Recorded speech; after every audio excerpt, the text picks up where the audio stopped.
Hey everyone, and welcome to another Explainer. Today, we're unpacking the sheer structural brilliance of an ancient, and I mean profoundly impactful text, Psalm 31.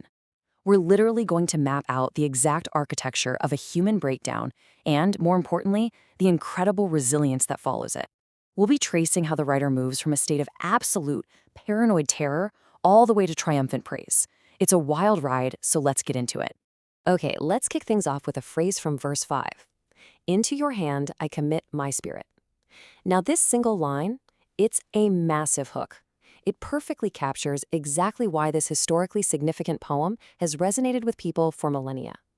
It is the ultimate white flag. It's this profound declaration of surrender when literally every other earthly option has just evaporated. But to really grasp the true weight of this line, we have to look at the entire landscape it sits within. Because we aren't just talking about abstract concepts today, we're looking at the raw historical text itself. Right at the top, there's an attribution to the choir master.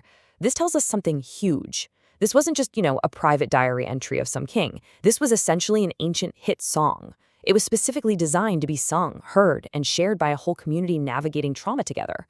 By treating this document as our literal map today, we can trace exactly how the writer constructs this masterpiece of an emotional journey, line by line. So, to navigate this incredibly complex poem, we're going to trace its emotional arc through four distinct phases. 1. A cry for refuge. 2. The descent into despair. 3. Reaffirming radical trust. And 4. Deliverance and final praise. Starting with phase 1, a cry for refuge, where the writer is seeking initial security. Right out of the gate at the beginning of our arc, the writer is absolutely not passively waiting around. They're relying on these intensely physical, immediate metaphors. They are demanding a rock of refuge and a strong fortress. They're asking the Lord to literally pull them out of a hidden net. It's such an urgent, foundational plea for immediate, physical security. And boldly, they even demand it for the sake of the Lord's own reputation. Which abruptly brings us to phase 2, the descent into despair, or the trough of the lament. So that initial security they asked for? Yeah, it doesn't come instantly. Instead, we plunge straight down to the absolute bottom of our U-curve, into a state of total systemic collapse across 3 distinct fronts. First, physical decay. The text says their eye is wasted and their bones waste away. Second, social isolation. Their neighbors flee and they're forgotten like one who is dead.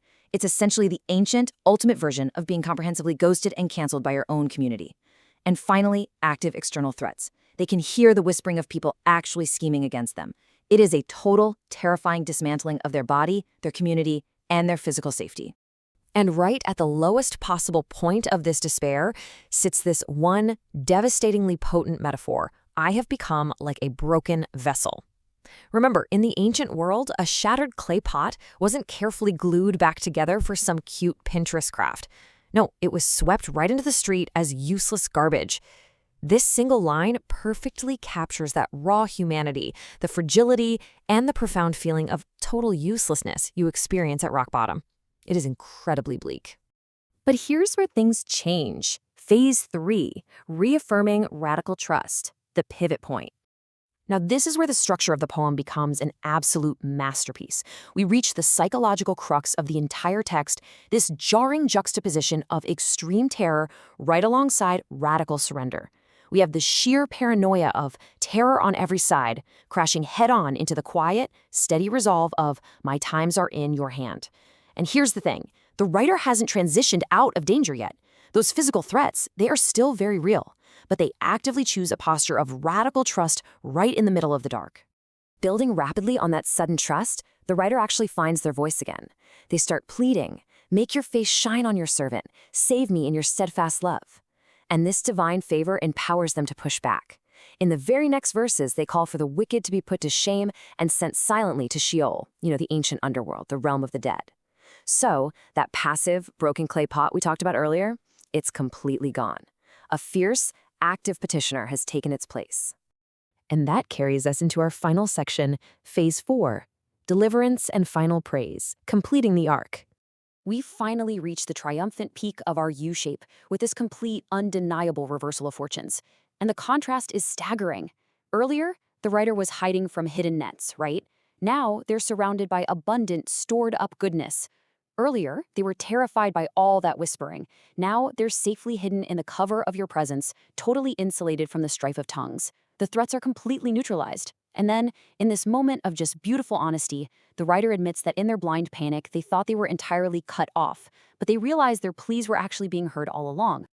Taking a step back to view the complete text side by side really reveals the sheer scale of this emotional journey. You can almost feel the dense, heavy anxiety of those initial desperate cries and the physical wasting away, which ultimately opens up into these spacious, soaring notes of triumph. And the footnotes here, the ones referencing the Masoretic text, which is the authoritative Hebrew text of the Jewish Bible, they're a great reminder that this emotional U-curve isn't just nice poetry. This is thousands of years of meticulously preserved human history. Because the writer actually survives this brutal descent and ascent, they earn the right to instruct others. Notice how the poem doesn't end internally. It turns entirely outward to the community. Be strong and let your heart take courage, all you who wait for the Lord. It completely transforms from this isolated, private diary of suffering into a massive, universal call to action. Which brings us to the end of our explainer. But before we go, I want to leave you with a question to really chew on. When you inevitably hit the bottom of your own emotional U-curves today, how do you process it? Because sure, the technology and the society around us have changed completely over the last 3,000 years. But this ancient architecture of human suffering and that profound, radical choice to trust while you're still in the dark, that remains exactly the same. So where are you committing your spirit when the bottom falls out? Thanks so much for learning with me today. See you next time.